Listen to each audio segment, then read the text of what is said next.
ইসলামেরা ফাতিহা দেওয়ার প্রয়োজনীয়তা কী? ফাতিহাটা হলো, ফাতিহা এভাবে আসতেছে যে আপনি যদি একবার সূরা ফাতিহা পাঠ করেন এবং 3 বার সূরা ইখলাস পাঠ করেন, এরপরে যদি নবী করিম সাল্লাল্লাহু আলাইহি সাল্লামের প্রতি যদি কয়েকবার যদি দরুদ শরীফ পড়েন, তাহলে পৃথিবীর যতগুলো হালাল প্রাণী রয়েছে সবগুলো প্রাণী যদি জব করে এক পাল্লায় দেওয়া হয়, এই যে ফাতিহা শরীফ যেটা আদায় করা হলো, সূরা ফাতিহা একবার পরে, সূরা ইখলাস 3 বার পরে, নবীজির প্রতি 11 বার দরুদ শরীফ পড়ে, এই ফাতিহার সওয়াব 1000 গুণে বেশি হবে।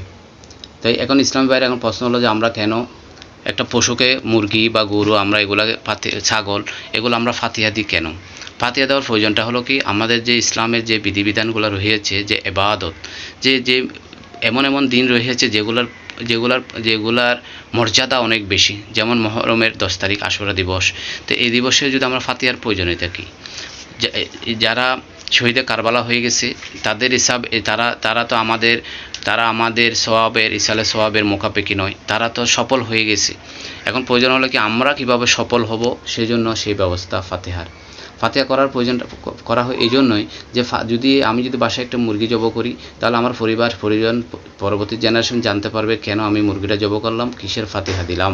তাহলে আমরা পরিবারকে বলতে পারবো যে আজকে আশুরা দিবস, আজকে ফাতিহা হচ্ছে হাসান হুসাইনের নামে। তাহলে হাসান হুসাইন কে ছিলেন, ইসালে কারবালার ময়দানের ঘটনা কী হয়েছিল, পরবর্তী জেনারেশন জানতে পারবে। এরপর আসতেছে আপনার গোসলের ব্যাপারে, যে আজকে আমরা গোসল করব। কেন গোসল করব? এই জন্য যে আজকে যদি নিয়ত করে যদি আমরা গোসল করি, তাহলে সারা জীবন আমি কুষ্ঠরোগ থেকে নিরূপণ হব। আজকে আমি সুরমা দিলাম, কেন সুরমাটা দিয়েছি?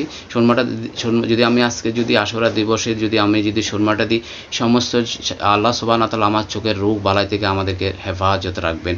এরপরে হলো যে রাত্রে আমি যে রোজা রাখবো, তার সারাদিন আমি রোজা রাখতে হলে আমার কি দরকার? ইবাদত করব, রোজা রাখবো, নফল নামাজ আদায় করব। সেজন্য আমাদের শক্তির প্রয়োজন। শক্তির প্রয়োজন হলে আমরা খাদ্য কেন খাই? আমরা খাদ্য খাই পেট ভরার জন্য নয়। আমরা খাদ্য খাই আমাদের শরীরে যাতে এনার্জি হয়, আমাদের যেন ক্যালসিয়াম হয়, যেন আমরা আয়রন পাই, আমাদের শরীরে যেন আমরা শক্তি পাই, সেজন্য আমরা আমাদের খাদ্য গ্রহণ করে থাকি। তো একটা ফাতিহা দেওয়ার উদ্দেশ্যটা হলো কি, আমরা যদি আজকে একটা মুরগি জব করে, বা আমরা যদি আজকে পোলাও করে ভালো কিছু খানা খাইলে আমাদের শরীরে এনার্জি আসবে। আমরা কি করব? আমরা সারাদিন রোজা রাখতে পারবো, আমরা তাসবিহ তালিম পড়তে পারবো, কোরআন তেলাওয়াত করতে পারবো, আমাদের শক্তি হবে। সেজন্য ফাতিহাটার প্রয়োজন, সেজন্য ফাতিহাটা দেওয়া হয়।